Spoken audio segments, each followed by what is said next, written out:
bio, and let's welcome Rebecca and get started. Thank you, everyone, and I'm not in HR, and hearing from the Chancellor inspired me to say thank you. You're welcome. So we're here to talk about better group decision making. So decision making in a group or a team. In a meeting, usually that occurs in a meeting and marketplaces. So in a word or two, why have a meeting? Why have a meeting? Consensus. To bring about consensus among a team, to come to some kind of agreement or decision. Bring in information forward, Yeah, bring information forward without necessarily making a decision. brainstorming. Yeah, just a brainstorming, general brainstorming type meeting. Yeah, exactly, yep. Different perspectives. Yeah, to gather different perspectives. Share information. Share information. This is all like great stuff. We should love meetings, right? We should love them from what I'm hearing. You know, I mean, humans are social beings. We like to be in groups. Humans like to problem solve, right? What else can account for the popularity of the mystery murder genre, right? We love to be together, so we should all love meetings. But this is not generally how we interact with meetings, or when we hear about a new meeting is on our calendar. Calendar invite for meeting, yay! Group problem solving, and it's 3 hours long, even better. Even better. That's not how we feel about it. So what we want to work on, we just have an hour, lots of things we could discuss about meetings, is just to kind of look at some different strategies for how we can make meetings better. So that's our goal for today, is you walk away with a strategy or two for how to make your meetings better. Now, I heard it in the comments about why we have a meeting, is there's kind of 3 general types of meetings. One is the share. Share information, maybe the leader has something to share. And this is otherwise known as could have been an email meeting. But there are reasons to gather everybody together so that we can share and process some information that has come up. Second type of meeting, a what do you think meeting, right? So the leader or somebody else on the team wants to get some input. Others on the team are not necessarily making a decision, we just want to get some input on it. Third type of meeting is really this kind of consensus building, decision-making meeting. The team is coming together, considering some options, and they have to make a decision. Once that decision is made, it's going to be implemented, and then the team moves forward. That's the type of meeting we're talking about in this hour, the decision-making group meeting. Now I want you to take a couple of minutes talking with your partner, duos or trios, and share your experiences with group decision-making in your teams. A couple of minutes.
stories or their challenges around it.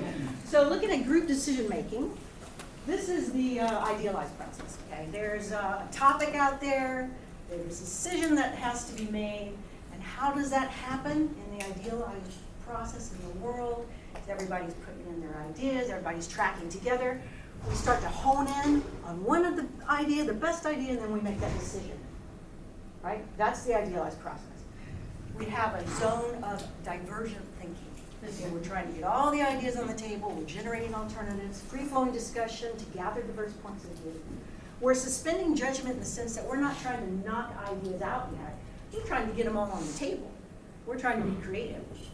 Then we move into the zone of convergent thinking, when we're evaluating the alternatives, summarizing key points, sorting ideas, exercising judgments, doing some things like pro-con lists.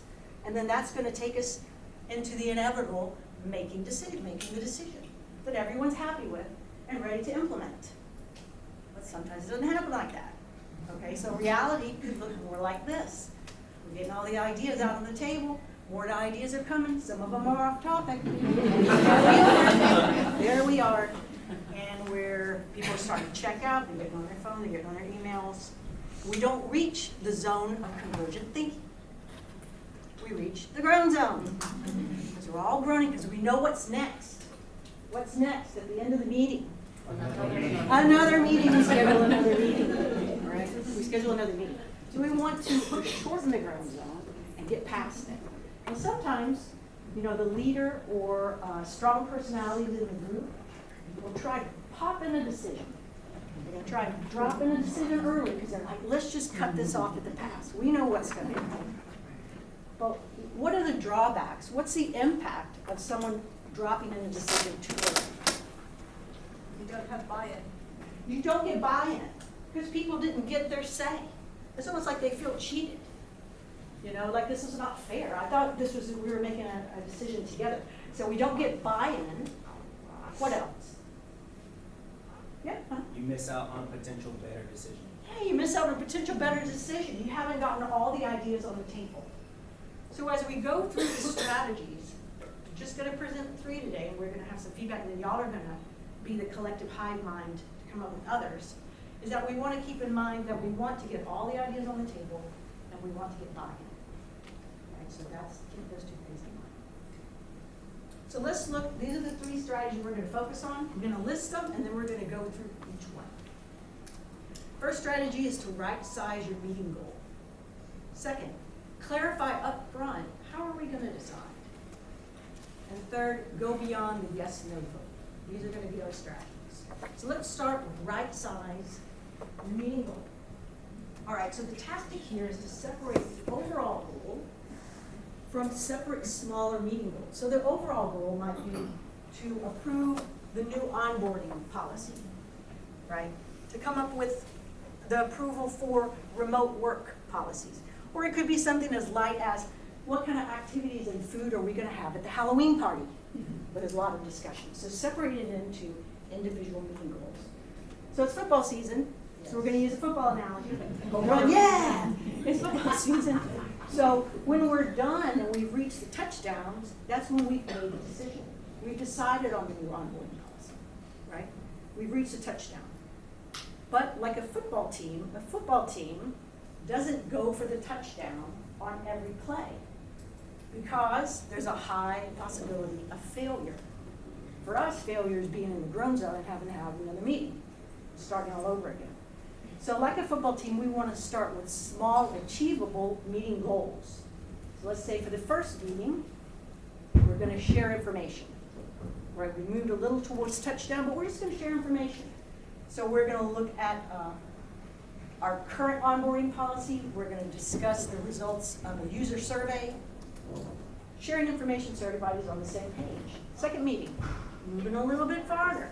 All right, we're going to define 3 possibilities. These are 3 possibilities we could move towards, and that's going to be the meeting goal. Third meeting, refine possibilities. Right? Maybe we gather information in between the second and third meeting. Refine those possibilities. Then at the last meeting, we're making a decision. And we make these small meeting goals. We've chunked things so that's more likely we're going to attain a meeting goal, and that's gonna lead us closer to our ultimate goal.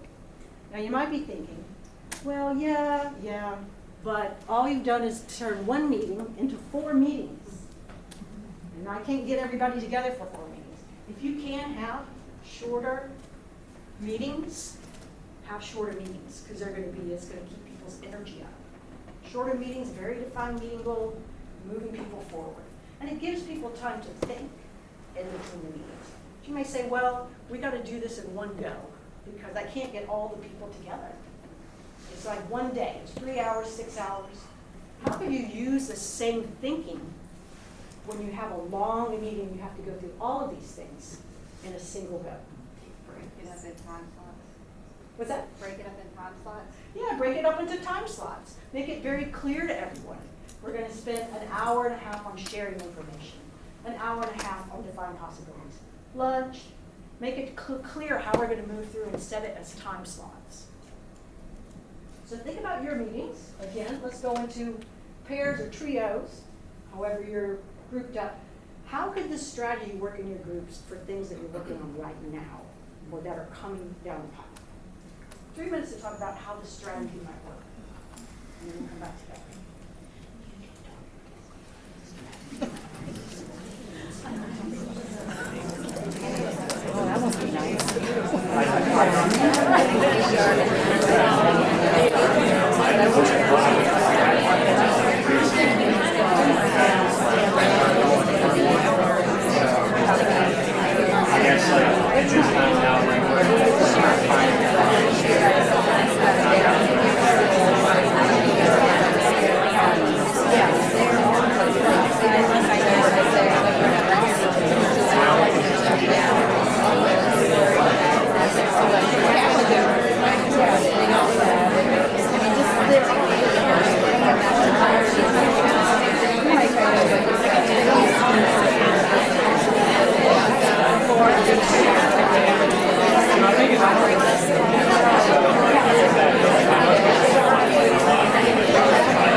going around and seeing what people were thinking. So some people are like, well, I'm not really involved in that many meetings, but I can see how just kind of structuring the meeting that I'm in, you know, into these distinct parts would help. And sometimes you're in a meeting with one person, it kind of snowballs. We were talking about snowballs, and more people are involved. So if you've already laid out a roadmap, and the participants know what the roadmap is, they're just getting in the car with you to go down that road, all right? So a lot of people are talking about that. Yes, sir? Question for you. I work for University of Real Estate Development. We were talking about how it's different when people come into a meeting with a specific consensus, or like everyone's moving in the same direction, but how do you manage that? Like we work with the City of Raleigh. City of Raleigh's intention versus NC State's intentions are usually very compromising and very divergent. So how do we work that in to ensure that everybody is, who have opposing sides now are coming together to define possibilities that are aligned and refine? Yeah, you know what, let's go through the second and the third and see if that helps. And then we can bring that back up. That's excellent question. But something that came up, and it's great to have these, but also you need to have somebody that makes sure that you stay on that course.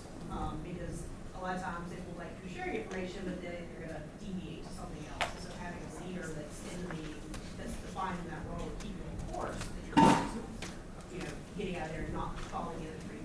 Right, that's something, Patricia, you were talking about a little earlier, is that defining the norms and the roles. Like, so to find someone who's gonna keep us on track. We've said it's gonna be 30 minutes, 30 minutes. Okay, who's the one who's gonna keep us on track and hold us to that? Right, just like you to find someone who's gonna take the meeting minutes. Right, excellent. Yep. So we were discussing things, I'd come up with, what I'd come up with is that shared information part should have been the email that led into the meeting. However,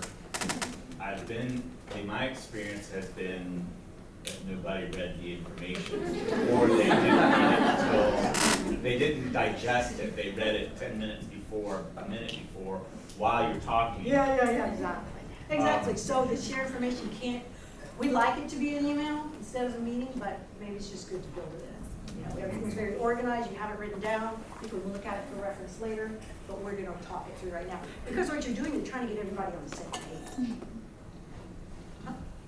Will we get these slides? Yes, Okay. yes, I was on the slides. Thank you for asking. Okay.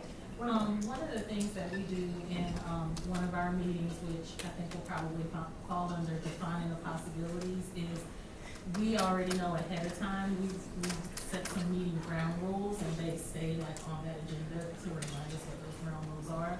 But if we get off topic and, back to someone keeping you on track, if we get off topic and start going down just a rabbit hole of something else, we have a call word that we call out, and everyone on the team knows that when we hear that word, it's like, oh, okay, let's get back on track, let's regroup.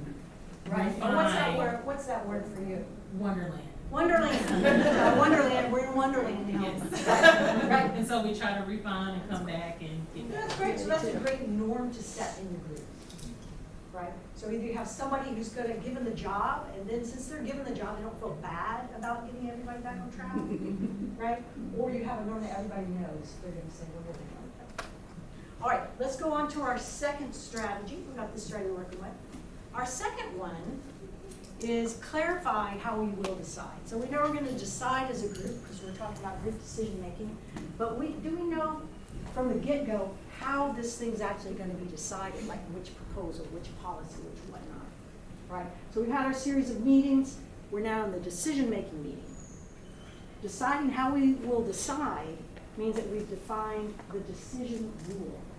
So you tell me, think of a meeting, group decision-making meeting you've been in recently, and you tell me when I go through these decision rules, which one of these everybody was clear on, this is how we're gonna make the decision, okay? Majority vote. If you knew it was a majority vote from the get-go, everybody was clear on that, hold up one. Hold up one finger. Okay. All right, everybody had that. All right, second one, consensus. Everybody knew from the get-go that the way we were gonna make the decision was that it had to be basically unanimous. We're gonna make consensus. Hold up two fingers. I feel All right. like you run into consensus paralysis. Consensus paralysis, we'll talk about that. All right, but we knew that it was supposed to be consensus. And then the third one, we knew, oh, that's the leader's supposed to decide. And everybody knew, hold up a three, everybody knew that the leader was gonna decide, kind of no matter what people said. Everybody knew that. And if you're like, I have no idea what it was, I still don't know, hold up a three. Like, I'm not exactly sure what the decision rule was. So the importance of having the decision rule is so that people, again, are gonna have buy-in when the decision is made. So if it is the leader that's gonna decide, the leader should say up front, I wanna listen to what everybody has to say, but I have more knowledge about what's going on, and so I'm gonna be the one who's gonna decide. So the leaders in the room, those of you who are like team leads, department leads, make it clear what kind of meeting you're holding. Maybe it's just a share information meeting. Tell everybody that. This is just a share information. It's a good 25 minutes meeting right there. Share information. Or maybe it's a, what do you think? I want to get input on something I'm working on with upper administration, with upper department division heads. So make it clear what it is so people will have buy-in at the end. So this is a question you can ask. How are we going to make this decision? I think a lot of times it's unsaid and we are defaulting to consensus. And as was mentioned, we end up in like the groan zone, like a forever groan zone, trying to decide. That leads us into number 3. Our third strategy, my favorite, which is going beyond the yes/no vote. So let's say a policy comes up or something lighter. You know, let's say how to spend the food budget at the Halloween party, what activity to do, and I'm like, okay, I got a great idea. You know those like gingerbread houses, they have them for Halloween, you know, Halloween houses.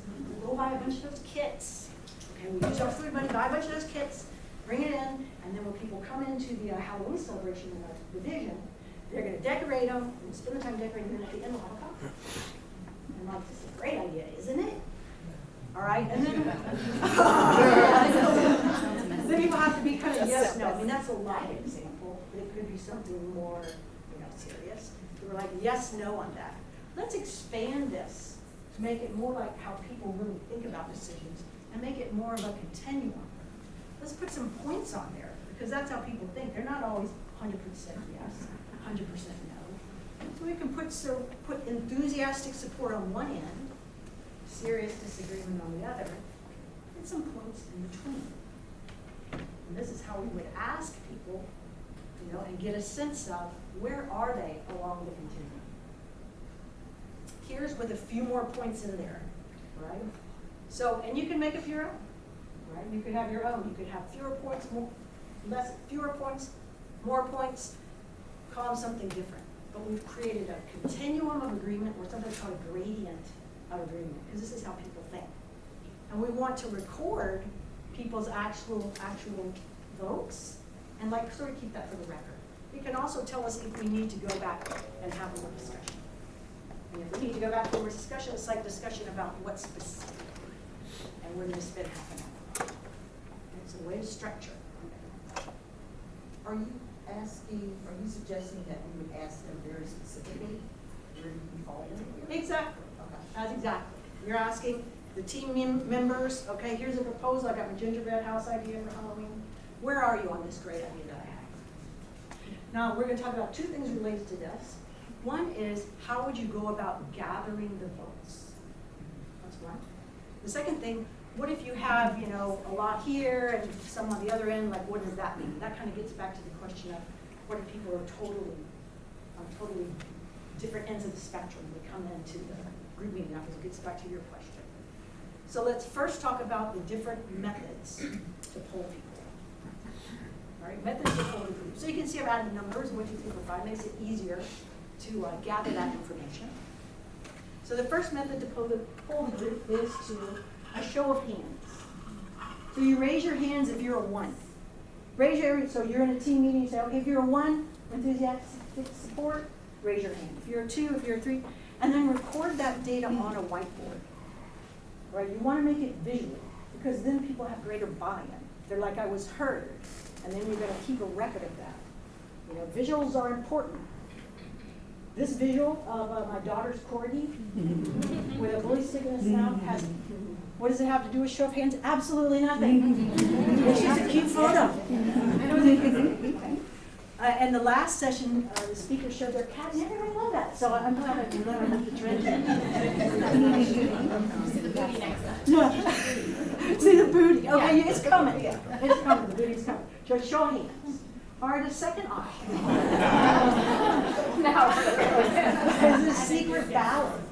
Have each person write their number on a slip of paper. When everyone is done, collect the ballots. This is great for like a larger group, but why else might you want to have a secret ballot? Peer pressure. Yeah, peer pressure. Okay, let's get on peer pressure, because someone starts voting and they're all on one end and you're like, I don't want to hold up the group. So I really think so that's great to have that for peer pressure. All right, so you got your secret ballot.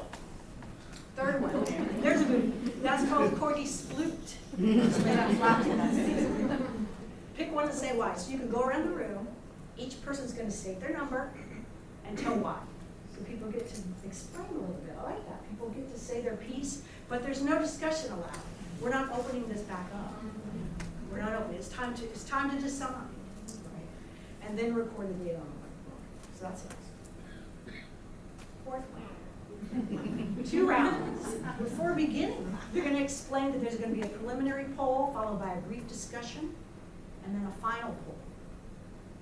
And the in-between discussion time is time limited.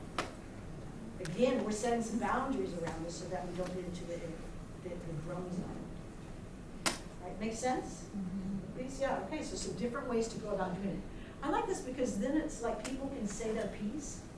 And you can identify if one person's like, you know, someone says, I don't like it, but I will support it like this. Let's see, we've got people who are kind of here. They support with reservations. Yeah, okay, I'm okay with them on the agreement end. One person's like, I don't like it, but I'll support it. They're saying they're going to support it. That's the big thing. They're like, I didn't get my whole way. I want to state it on the record. But I'm going to support it if that's what you want. And it gives you the ability to move on without addressing everyone's concern. Does that make sense? Any thoughts?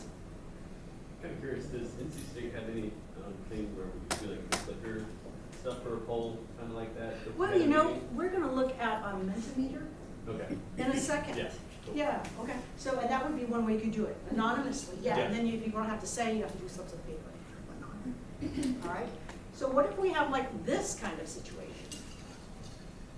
We have one person on the end, they totally dislike it.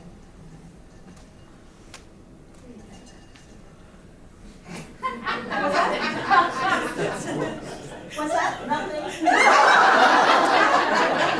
All right. Get rid of it. All right. I guess sometimes when I've had or been in meetings where there is one person who's a very, a divergent opinion from maybe the rest of the group, normally someone will say, or whoever's kind of spearheading the group say, hey, if this person wants to speak up, they can about like, but they don't have to, but that putting the pressure on them to do that. But it would be good, like kind of inviting them to talk more about that because that might actually bring a perspective that might be missing. So. Yeah, so this might be a great way to poll, and would be the one where everyone goes around and gets to say briefly why are they expressing like the total dislike. We're not going to open up the discussion right then. We're going to hear what everybody thinks, and then we can move on. And also, it kind of depends on who the person is. Like if it's a decision that's being made, and this person has to do all the work. Well, yeah. Right? If this person says, I totally dislike it, but you know, I'm not really involved in that area, you know, then, you know, you can move on. What if you have this? You have half enthusiastic support, half total dislike. Whew. Yeah, you're right. Something's up here. It's like they're understanding the problem in a different way. You're thinking about, well, when we did the sharing of where we were to get everybody on the same page, did we do a good job of that? Or were half the people missing? That's kind of what I would do. Right, so kind of going back to the drawing board. So with your example, you have two very different groups coming in together and they're going head to head. There's like some background stuff to do, right? Some background stuff to do, some gathering of, you know, thoughts ahead of time so that they're not coming at each other for the first time in that first meeting on totally different ends. But yeah, if you had something like this, you kind of go back to the beginning of this. Let's start from the beginning, because I think we're missing something. So I think those of us in academic units see this happen at times. We've done a lot of work in our college, but faculty, staff, when you have very diverging interests. Yes. And where time is spent or what resources are allocated to X, Y, Z, that their just vantage point is very different. Yeah. So when the vantage point is very different. So are you saying there's a way out of that, or? Where we've done it is we pivot to, say, the work we're doing like in our culture and our community, as we do all varied flavors of things. So it's not all one thing, all this or all that. Right. That, you know, some are for faculty, meaning just by nature of what we put on or provide, and then this, you know. So sometimes it becomes a compromise. Yeah. Sort of a compromise situation. So that some people are getting this and some people are getting that. And we're totally transparent about that. That's what's important. We're totally transparent. Any other thoughts about our continuum here? All right. We might get in the situation where, all right, all of the dots are leading to more discussion meeting. I mean, I'm assuming this type of situation would change to, instead of a group decision, a leader decision. Is that safe to say, or at some point, when does that dynamic change? Yeah. What do you? If it becomes like, I mean, it's sort of, that should be set up front. That's the thing. The leader needs to say, we're gonna probably have some contentious discussion about this. There's different interests involved. Ultimately, I've gotta make the decision because I know the full context. That's what I would say, yes. What if you have a situation where one side they are making more compromises, the other group is sort of acts like they're just really staunch in their thing? How do we, because when you have such differing polarized views like this, there has to be some compromise from both parties, I'm thinking. But if you only see it from one side, like how do you work through that? I don't know, I think if you have a situation where you have groups that are coming together that are very contentious groups, like very different interests, you need someone who's gonna facilitate that meeting who is outside of those two groups. That's what I would say, because otherwise, they're gonna be like, it's on the side, or, you know, she's got, that's what I would say. Yeah, to make it more objective and process-driven, to take that personality out of it. But I also, to that point, I think it depends on who's more passionate about their views. Going back to the example about the gingerbread houses, I would be like, dislike, but that's just because I don't like crafts. So my thing is, well, I don't like it, but that's fine. If the group wants to do it, I'll show up, be their cheerleader, but I don't want to do crafts. There, that's great. And there, now she's on board. She's gonna support it. Yay. I was gonna say, sometimes it's not even who's more passionate, it's who is more the authority in the meeting. If someone has a higher level, you know, a lower level staff person might not speak up or might compromise where. Yeah. And I think sometimes in that, it's, oh, Becca, did you have a response for that? No, it was just kind of working on it, I know. Okay, so I mean, in that it is that it's got to be good leadership from the top, you know? So that the norms and the roles are, we understand them. We understand how decision-making is going to occur. It's really on the leader. Onus is on the leader. That's kind of another workshop right there. Yeah, but I think that goes into another point where with the different, you might this one about leadership. Oh, which thing is too many. But the 3 levels, and if it's the leaders who are making the decisions, but they're couching it under the guise of, oh, let's all vote, but ultimately they know I'm gonna do what I want to do anyway. I think that's a little disingenuous. That's the worst, right? You put in all this effort, and maybe you say some things you wish you wouldn't have said, because you were passionate about it, right? And then the leader decides. So leaders need to make it clear. And you, as team members, can ask, okay, we're gonna be doing some group decision-making here, I think, but ultimately, is it that you're gonna make the decision? You are the leader. I just wanna be clear. Is that how it's gonna go? It almost, when I was looking at the other one, it reminded me of, like, if you are the leader in that situation, that the situational leadership quadrant, like it's what's driving it. Is it unwilling and unable and they're just overwhelmed, or are they just disliking it because it's one more thing and they're overwhelmed, or is it that they just don't know how to do it, but they might be supportive and therefore, so I think it's also that trying to, and then also, yeah, I mean, I think It's like the I leader, saw the that and I onus, it's wanted like, to understand. and it's how like the that- onus is yeah. on the leader. Yes. But we can be empathetic 100%. to the leader. And understanding, because again, it could come from, I really like the idea, but I'm just afraid to tell you that I don't know how to do that. Right? Or it could be, I just think it's a bad idea and you're gonna crash the plane if you do that. You still need to know that. And So I some of think the no things we're matter- kind yeah, of getting into you are, need to know it. some of the things we're getting into are less about like processes, strategies, more process driven, how to run a meeting, and are more about interpersonal dynamics.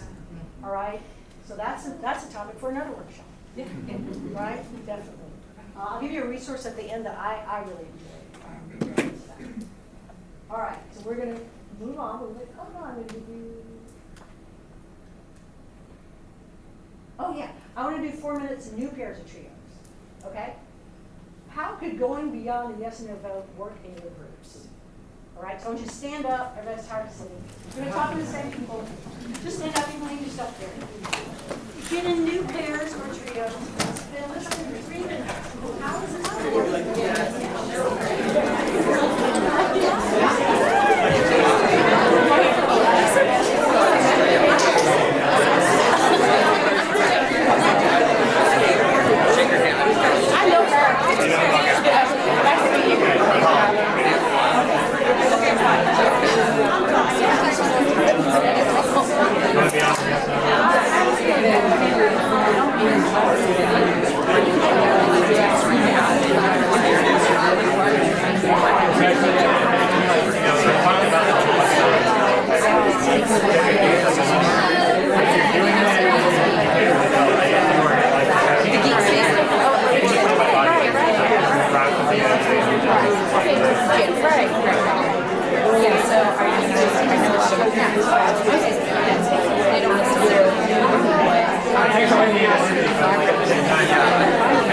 Yes, if you want to respect it. Sometimes you can't, like, especially if it's like, I don't want to say sometimes like, it's weird, like, why? So I guess you could put on, like, why? You don't, but that's into a part of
worked a lot with you.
People mention, well, you know, sometimes you're in a group of like really, sometimes you're in a tight team and everybody feels like they can share. You know, some people not making that. Sometimes you're in a team where people don't feel safe sharing. You know, so they do not want to be called to account. They don't want to have to, they want to say, you know, serious disagreement, but I don't want to have to explain why because we make other people mad. All right? So, option that was brought up is that you can do this as like the anonymous way we talked about. And then the leader can say, okay, I see that someone had serious disagreement. I don't want to call that person out, but let's think about what could be some reasons for serious disagreement. I can think of one. I'm not going to do that. And then next person. What about you? You know, so it makes it a little more anonymous when you are like a, sort of a, you know, unsafe situation. That helped a little bit.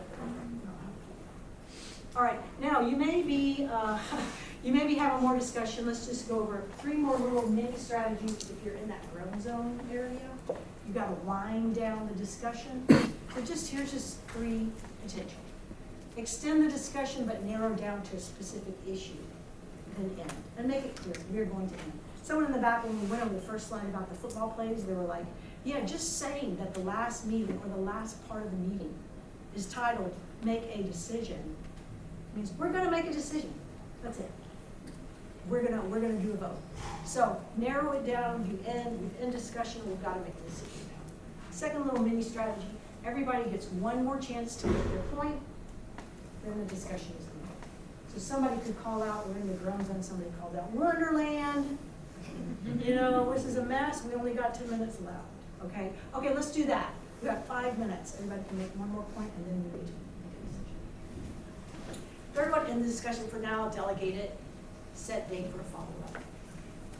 That's if we really need to do some more. So just some little mini ones here. All right, so we started here, group decision making, the reality, the grown zone. We've gone over a few strategies trying to make it more like this so we can have that zone of composability. In an hour, there's not, you know, we can't go, many other things were brought up. I appreciate that. We went over right sizing your meeting goal. We went over clarifying how we will decide. I heard people say, yeah, that's what I want to get to. My meetings, I want to know how we're supposed to make decisions. And the third one was going beyond the yes and no vote. Using that continuum. Ways to vote. But we're amongst problem solvers who like to work together. And so I want to give you the opportunity so that you can contribute. Ooh,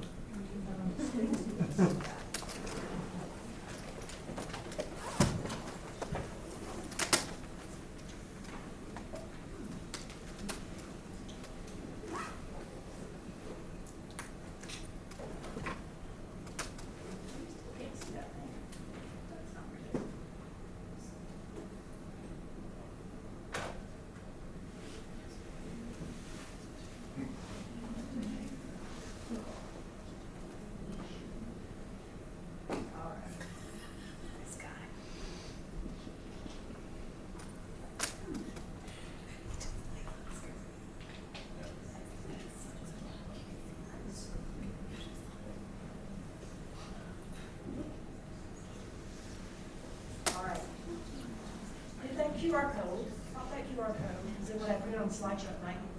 Oh, you can't even see it. You can't even see the slides.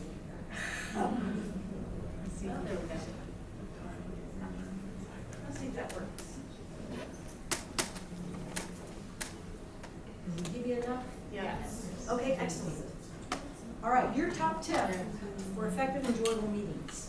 Pop it up here.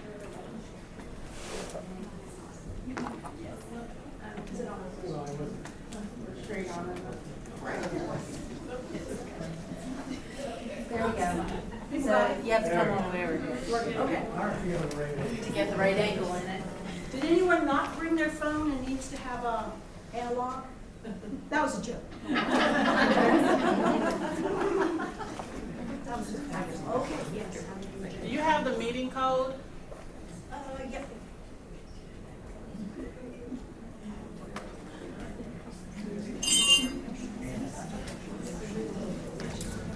Everybody's got that? Oh, wait, hold on one second, I'll get everybody. And then I'll remove it.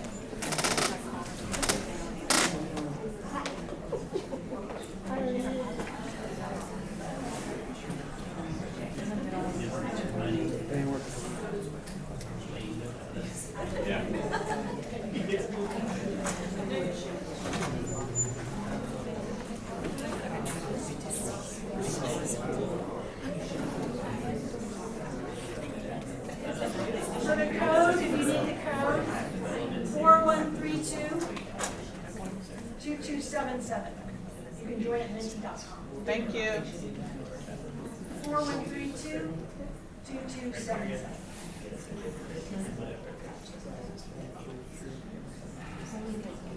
All right, so we got some ideas, how the agenda brings stats, start and end meetings on time, keep it concise.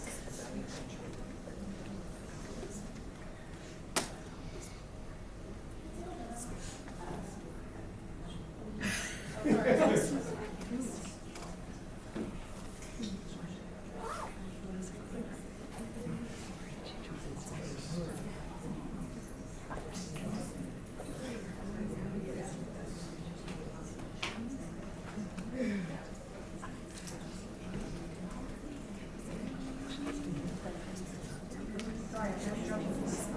Worked earlier. All right, so we're capturing our ideas now. In the, here's more. I will share all of these with you. Time limit, food. Now, there's one thing you can do. Let me see if it's going to work for you.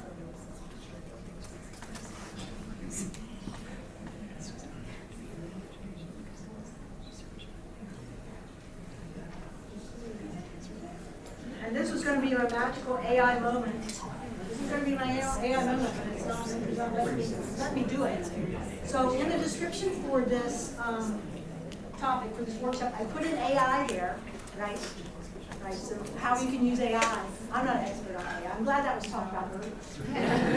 Because I'm not an expert. If I have a question about how to use AI in the meeting, I ask my AI. That's what I do. All right, now one thing about this is Mentimeter. So you asked this question earlier, how can you poll? So you can poll using Mentimeter. And a nice thing, which worked earlier, but it's not working now, is once you have 10 inputs here, you can press the space bar, which worked earlier, and it will group them into categories. All right, so that's really a nice feature. So Mentimeter is great, a great tool to use. Now, other AI things you could use. All right, before a meeting, I'm not interested in show of hands of how many people are doing this already. Before a meeting, you've got to give it a good prompt. All right. So let's say you're going to collect all the agenda items via email or survey. You put in a nice detailed prompt so that it creates an agenda page. All right. All you got to do is feed it. But you want to have a nice prompt. If you just say summarize this into agenda, you might not get what you want. And it gives you a good starting point, and it makes it look nice. It's such a time saver. All right, at the end of the meeting, after the meeting, feed the messy notes into AI. Makes it all nice. It's just little, it's time savers. Absolutely 100%. Now, during the meeting, there are things you can do where you can have it record. In HR, you might not be able to do that. So you can have it record. You can have you can use the AI as like a thought partner. Oh, I'm wondering what other schools do. I mean, just to get a little information. What are other schools do with their remote work policy? Can you summarize what other Harvard University are doing? It'll give you something back. You have to ground truth that. But it can give, you know, it can, if you're stuck, it can open up some things. So that's our AI. All right, we're at the very end. Oh, yes, we are. 5 minutes. Perfect. So our last thing is we're going to share a piece of pie. Pie, it's almost lunch. So what does that mean, share a piece of pie? So P-I-E. P is priceless information. So what's one valuable thing you learned during the last hour? I is implementation. What's one thing you will implement in your groups and teams? Or E, what's something you're already doing that you feel really encouraged to keep doing? So you can turn to your partner, perhaps your original partner, and share that piece of pie. Take a minute to do that, and then I'll show you one more thing and we'll be ready to go.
Credit for the Drone Zone and the source of many great ideas. Anyone know this book? It's like a classic. You can get it very cheaply because it's on a used bookstore. It's great for useful meeting facilitation ideas like getting past the Drone Zone. I love this book. Second one, when we were talking more about, we're talking about some teams are having discussions. Some teams are like people feel very like they can speak freely. You know, they have the psychological safety. They have trust. Some teams don't have that, and you've got to work towards it. I really like this little book. The 5 dysfunctions of a team. You know, you got trust on the bottom. This is like a beach read to me. It's so interesting and easy to move through. It would be a great book club book for your team. That's pretty funny too. All right, yeah, it's a good one. All right, everybody, thank you so much.